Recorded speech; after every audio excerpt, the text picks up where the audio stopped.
what does matter to you? Right and wrong. It's not fashionable.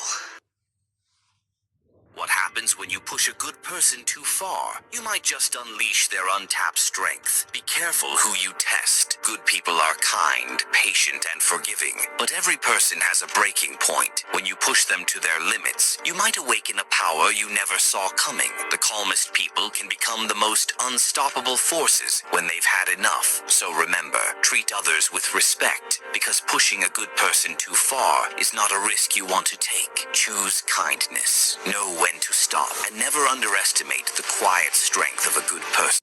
See, when a man has no one but God, he walks into a realm where earthly attachments lose their grip and eternity becomes real. This is not just loneliness, this is sacred ground. It is the place where the soul discovers its true dependence, not on the approval of others, not on material stability, not on fleeting comforts, but on the presence of the living God. Some of the greatest men who ever walked this earth were men who spent time in the wilderness of isolation. Abraham walked away from everything familiar to follow a voice he could not see. Joseph was betrayed, sold, imprisoned, and forgotten before the dream came to pass. Elijah stood alone against kings and prophets of false gods. They all walked through the fire of solitude, but not a single one walked alone. And neither will you.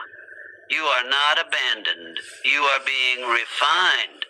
You are not forgotten. You are being prepared. When the world leaves you behind, when friends fall away, when loved ones don't understand, when you stand at the edge of yourself and say, God, I can't take one more step, that's when heaven answers with power. That's when strength rises that's not your own. That's when peace comes in the middle of a storm, not because the waves stop, but because you finally saw the one who walks on water. Faith is forged not in comfort, but in contradiction. When everything says you're alone, yet you choose to believe you're held. When everything says you're finished, yet you hear the still small voice say, I'm not done with you yet. That's faith. That's faith.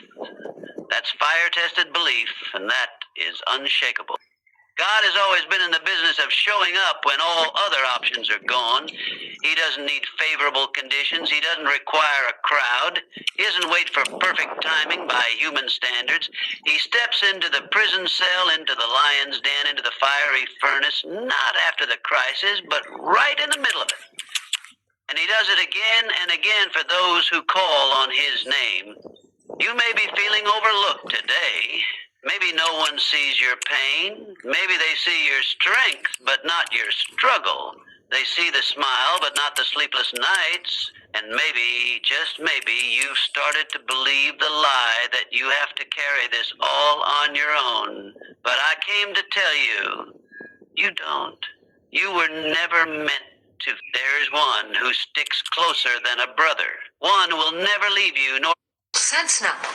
It's the way you live, the way you move around. You're just not cut out for the real world, are you? Are you afraid you'll end up like Bar? Is that what this is? Look out the window. No, I have work to do. Humor me. You need to leave. Okay. Let go of me. Can you tell me what you see? I see the same things I see every day. Well, imagine you've never seen it.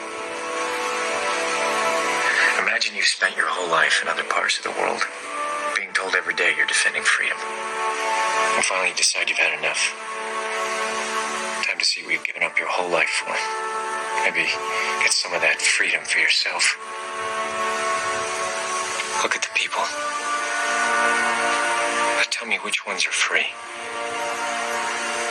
Free from debt, stress, fear, failure, indignity, betrayal.